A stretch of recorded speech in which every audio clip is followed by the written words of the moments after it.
November 14th, 1943, 05:47 hours, Bougainville Island, Solomons.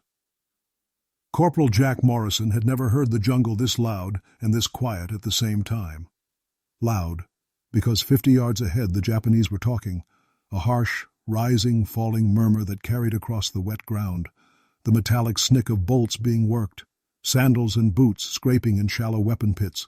Someone coughed, hawked, spat. Quiet. Because behind him, in the drainage ditch the Marines had fallen into, nobody made a sound. Jack pressed his spine into the twisted roots of a banyan tree, trying to merge with it. His M1 Thompson lay across his thighs, receivers slick with sweat and mist.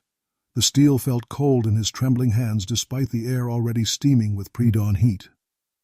8 of them left, somewhere along this muddy cut in the earth.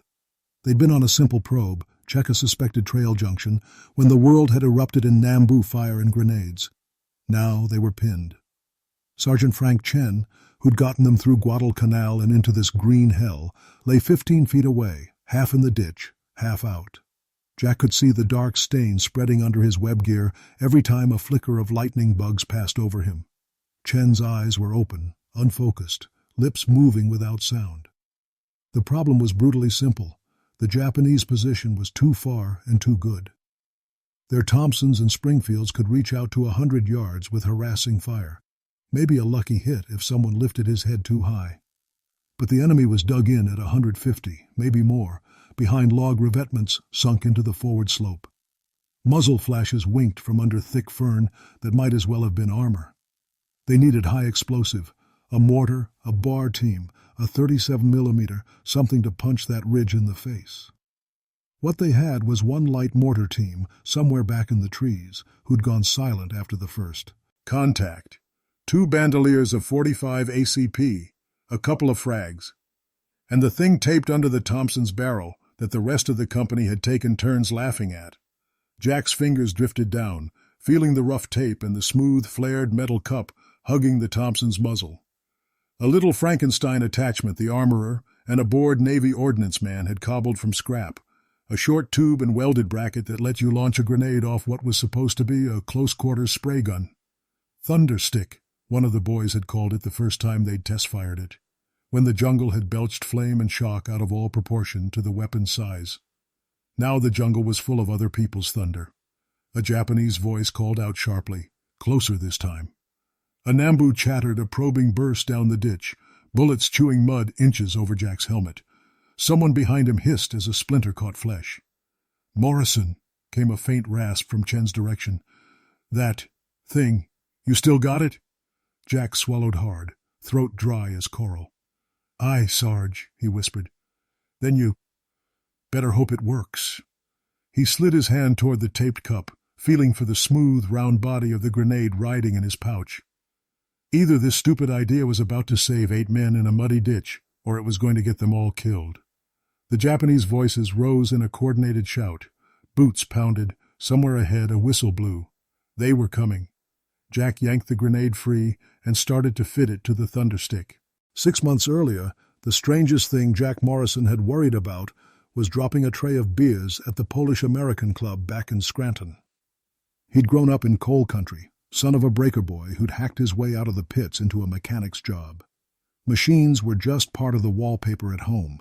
Busted truck engines on sawhorses in the yard, radios in pieces on the kitchen table, the eternal smell of oil and hot metal.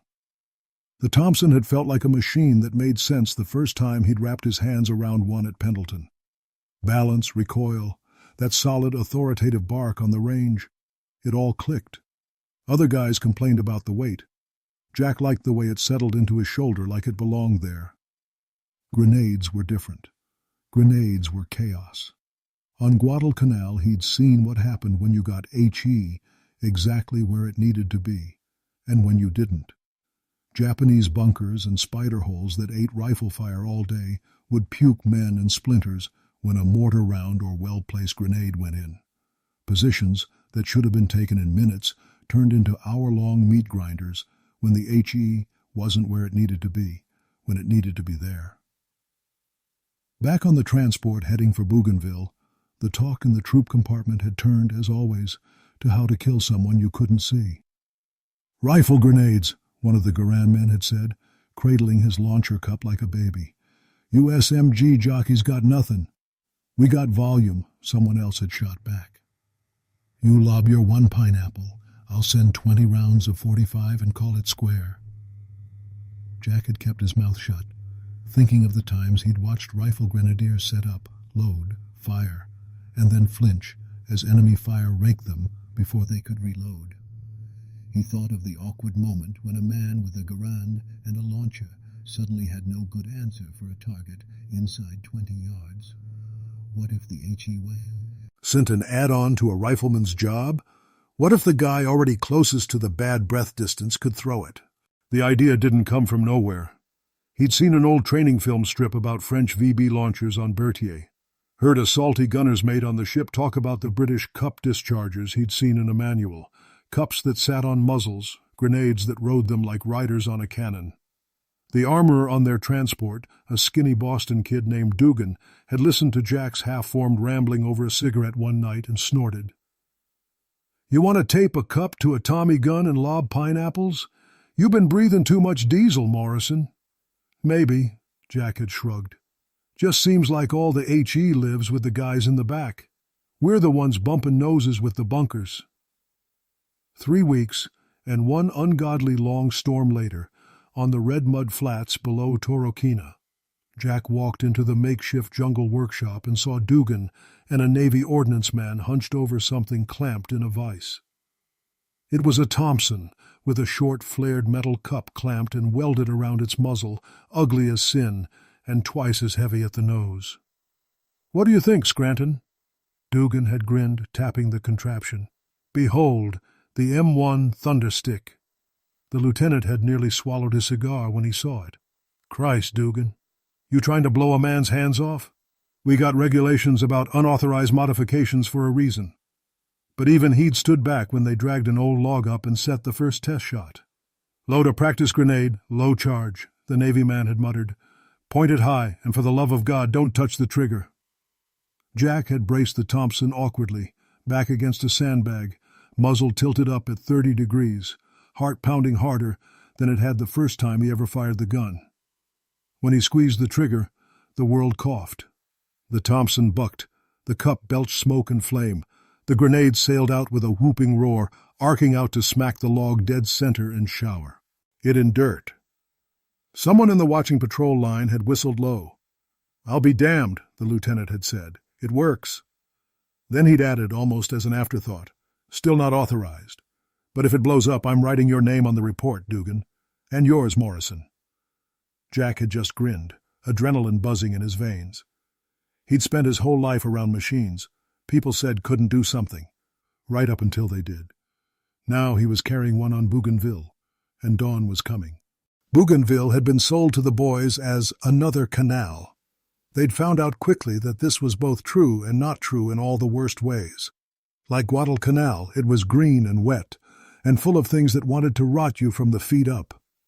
Unlike Guadalcanal, the Japanese here had had more time, more logs, more shovels. The first week ashore, Jack's platoon learned to hate log bunkers. They grew out of the jungle floor like malignant stumps, layers of palm and hardwood stacked over deep, narrow holes, firing slits barely wider than a man's fist, all covered with so much fern and vine that a position was invisible until it spat fire. Rifle fire tickled them. 45 rounds vanished into the wood with ugly, impotent thuds. Unless you got a satchel charge or a mortar round exactly where it needed to be, the men inside sat and waited you out. On November 9th, they'd watched a sister squad try to clear such a nest the hard way. The plan on paper was simple. Bars suppress, rifle grenades soften, rifleman close to grenade range, flamethrower finishes the job. It looked good in the platoon CP, on a map, with a reassuringly flat contour line. On the ground, it had been a mess. The rifle grenadiers got maybe 2 shots off before automatic fire from God knew where zipped their way. The flamethrower man took a slug through the tank before he ever got within range, and the Marines nearest him hit the mud on reflex, expecting an explosion that by some miracle never came. When it was over, 2 men weren't getting up. The bunker still was.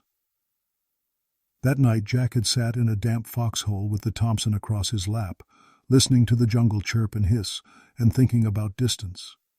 All their doctrine assumed they'd find a way to get the HE to the problem, or the problem to the HE. What if the HE could ride in with the first wave instead? Dugan had quietly tuned the thunderstick in those first days, filing a bracket here, adding another layer of tape there, working out which grenade fuses behave best when launched and which just turned into expensive duds. Always with the lieutenant's blessing stated as, "If anyone asks, I never saw this." They'd used it once before the drainage ditch, on a lesser contact. A Jap listening post in a tree line had pinned a patrol down at the edge of a kunai grass patch. The range was just outside what a good hand with a frag could hit reliably, but too close and too laced with brush for the mortar to risk shelling without walking rounds back on their own men. Jack had sunk behind a log, cup loaded, heart hammering, and sent a grenade arcing into the tree line. The explosion had ripped a hole in the jungle that felt like someone had torn a piece of wallpaper off reality. When the smoke cleared, the automatic fire was gone. They'd found what was left of the post later: splintered wood, shredded packs, blood that rain couldn't rinse out of the leaves. After that, the thunderstick stopped being a joke. "Stupid idea," one of the old salts had muttered, "till it's your ass making that run." But even that shot had been under semi-controlled conditions, with room to angle and no one directly depending on the gamble. Now, with Japanese voices closing in and Frank Chen bleeding into Bougainville mud, there was no time for range cards or second tries.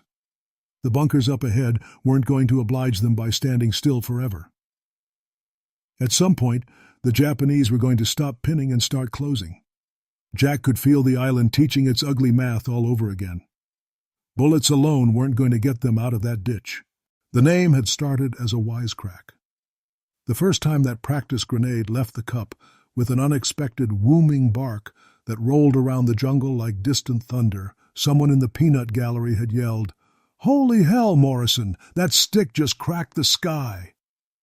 By that evening, the contraption Dugan had welded and clamped onto the Thompson's muzzle was the thunderstick in every squad conversation. There was something about saying it, half to take the edge off the fear of an untested weapon, half to make it feel like some kind of talisman. Men distrusted new gear until it had a name and a story. Not everyone was on board. The company gunny had given it a look like he'd just smelled something bad. "We got proper launchers and proper mortars for a reason," he'd grumbled. "Last thing I need is some yahoo cooking a grenade off his barrel in the middle of my line." The battalion S3, when he'd heard a rumor of it, had summoned the lieutenant and chewed him out in the clipped, exhausted voice of a man with too many problems and not enough aspirin. "Weapons development is not your job, Lieutenant. Try that circus trick anywhere near a regimental observer, and we'll both be answering mail from Quantico for the rest of our lives." "Understood, sir," the lieutenant had said.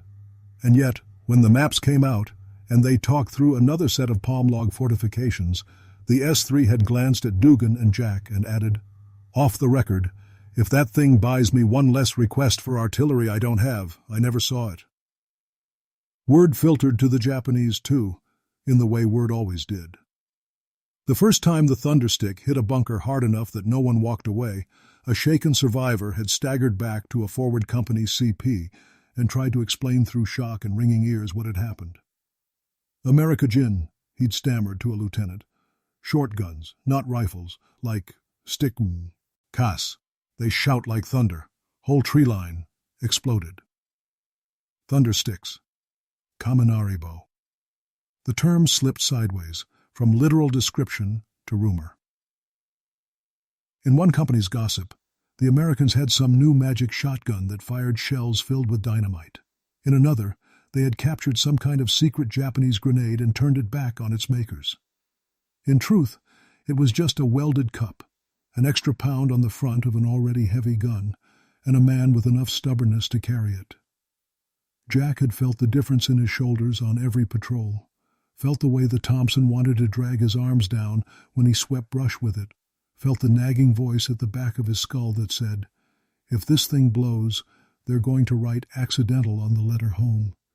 But he'd also felt the way men drifted a little closer to him when the patrol stepped off, how someone always made a point of asking, half joking, "Hey, Morrison, the thunder riding with us today?" He'd shrug, pat the tape and metal at the muzzle. Depends if the sky needs talking to. By the time they walked into the ambush near the drainage ditch, the thunderstick was no longer just a gimmick. It was the closest thing that squad had to artillery that could walk on two legs. And right now those legs were shaking. The Japanese didn't think much of submachine guns. At least, that's what the manual said.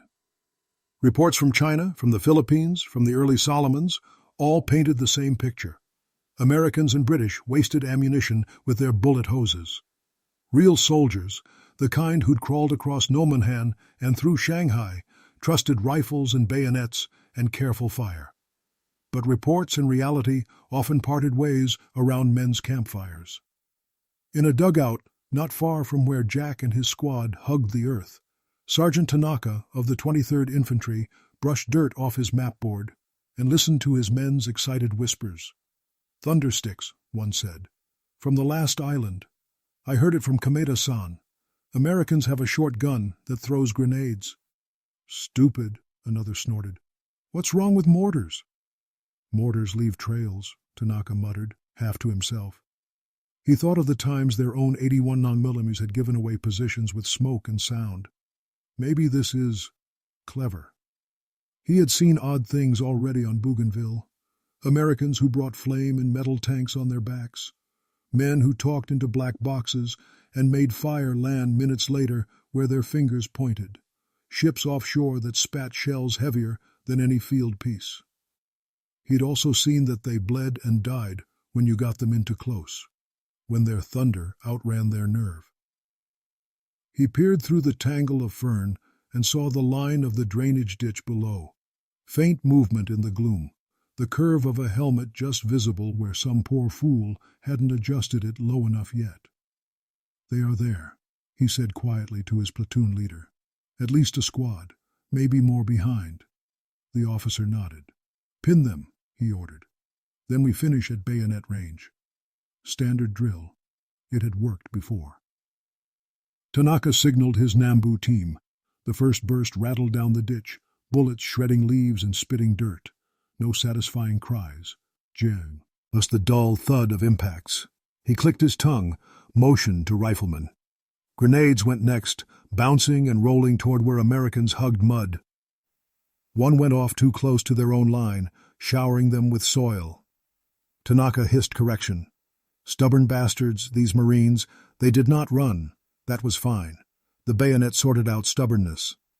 He was about to signal the assault when a strange sound rolled back from the ditch. Not the flat crack of a Garand, not the barking burr of a Thompson on full auto. A deeper cough, like a shotgun married to a firecracker. The grenade that came with it didn't arc gracefully like the 50mm he knew. It leapt out with an animal roar, a streak through the foliage before it vanished into the root mass of a machine gun pit off to his right. The explosion slammed into his chest like a fist. The jungle for a thudding second had no sound at all but ringing. When his hearing came back in ragged scraps, men were shouting. Someone screamed. The Nambu that had been so smug a moment ago was silent, its crew flung like broken dolls. Tanaka's mind, still trying to climb out of the shock, clutched at the nearest available word. Thunderstick. So they did have them here. He saw a second gout of flame from the ditch, lower this time, angled. Another blast tore into a log breastwork. His assault line, caught off guard, stalled and wavered. This wasn't how it was supposed to go. Thunder, he thought bitterly, was supposed to belong to the artillery gods, not to some nameless American corporal with a jury-rigged toy. From Jack's side of the drainage ditch, the world had shrunk to a countdown in a cup. His hands moved almost of their own accord. Grenade out of pouch, pin between teeth, ring twisted free and spat. Body cupped in his palm as he fitted the base into the flared launcher at the Thompson's muzzle. The tape and brackets scratched at the metal, protesting. He forced them together until it seated with a small, obscene click.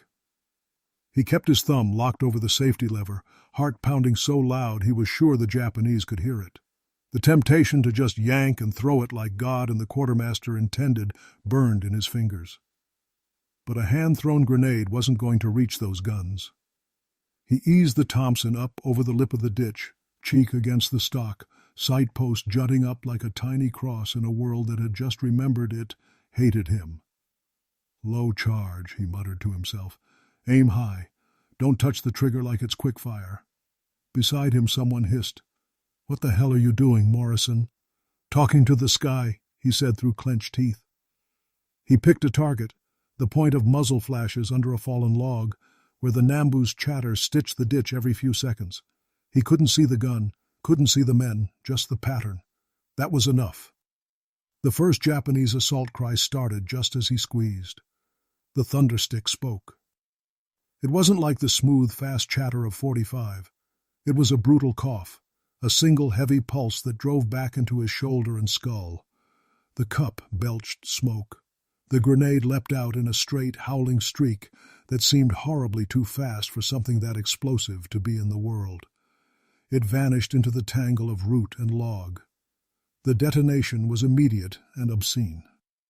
The blast kicked a wave of hot air down the ditch, carrying splinters, leaves, and a rain of dirt. The steady Nambu chatter chopped off Mia. D burst, replaced by a sound Jack didn't have time to process because his own eardrums had filed a complaint. Through the ringing he heard something else, an abrupt, stunned gap in the Japanese shouting, a hole in the enemy's rhythm. Chen's voice, fainter than he'd ever heard it, rasped out from the mud. "Again, Jack. Hit him again." He fumbled for another grenade. Hands that could strip a Thompson blindfolded at midnight suddenly felt like they belonged to someone else, someone whose fingers shook and stuck on safety levers and old tape. He forced the next round into the cup, raised, aimed lower this time toward where he'd seen a darker lump of logs. Another firing position, maybe a section HQ, maybe just a particularly stubborn patch of earth that the Japanese trusted. The second shot went cleaner. This time he saw a body, just a flash of arms and cloth, flung up and out of the undergrowth as the grenade ripped the breastwork apart. "Up!" he shouted without realizing it. "Lay it on 'em!" His squad, trained to respond to confidence, even if it was faked, surged with him. A bar on the right opened up, hammering the shattered tree line. Rifles cracked. Someone finally got a frag lobbed far enough to land near a still-spitting foxhole. The Japanese assault, which had been gathering itself into that terrible, inevitable close-range rush, faltered. Thunder rolled again from the ditch, lower and closer. Tanaka's men, who had not expected a pinned patrol to suddenly grow artillery teeth, slid back into their own shallow pits and hollows, cohesion frayed. For the first time since the ambush started, Jack felt the balance tip, just a hair. Not victory, not yet. But possibility. He jammed another grenade into the cup, cheek to wood, ignoring the way his shoulder throbbed and his ears screamed. For all the jokes and warnings and regulations, the thunderstick was doing exactly what he'd hoped it would on a night in the transport's hold, when he'd talked too much about old French weapons and British cups. It was giving 8 men in a muddy ditch a way to reach out and hurt a position some staff officer miles away had never even drawn on a map. And as long as it kept talking, they had something between them and the bayonets. By mid-morning the jungle went quiet again. Not the real quiet, not the absence of sound, but the sighing, dripping, insect-buzzing quiet that meant no one, at this particular second, was trying to kill you. A platoon from Company F finally fought its way through the trees to the drainage ditch and found Jack's squad in various states of exhaustion, shock, and profanity. Frank Chen was unconscious but breathing, pale under his mud streaks as they eased him onto a stretcher.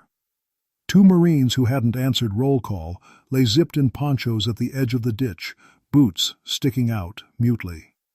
The Japanese had pulled back, leaving behind blasted fire pits, shredded webbing, and blackened patches of ground where grenades and thunderstick rounds had done their work, blood-marked trails deeper into the jungle where wounded men had been dragged.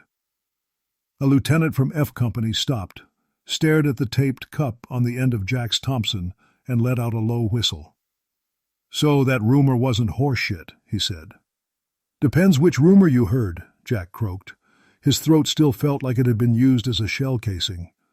"If it was the one about me blowing my own hands off, then yeah, horse shit." The lieutenant shook his head, half amused, half impressed. "Word came down from battalion that some Jap survivors are calling your contraption thundersticks. Figured it was just another fairy tale, like the one about us having tanks that talk." Dugan, who'd appeared as if summoned by the mention of forbidden contraptions, patted the cup with proprietary affection. "Told you she had a voice," he said. "Now she's got a nickname in 2 languages." Officially, nothing much happened.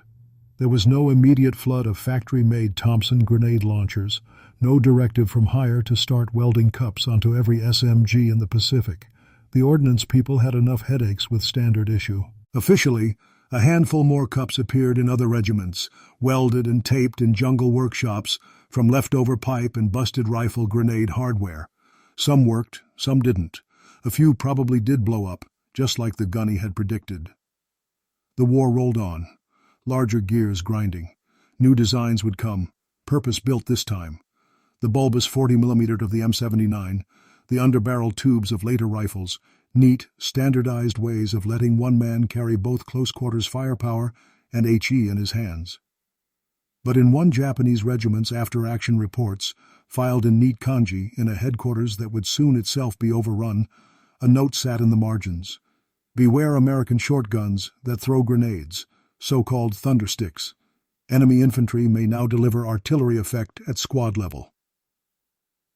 Years later, Jack Morrison would sit in a VFW hall in Pennsylvania, Thompson long since turned into a paperweight in some armory, and tell a wide-eyed kid about the day a stupid idea welded to a submachine gun helped keep 8 men from dying in a muddy ditch on an island most people couldn't find on a map. "Was it standard issue?" the kid would ask. Jack would laugh. "Hell no," he'd say. "It barely existed.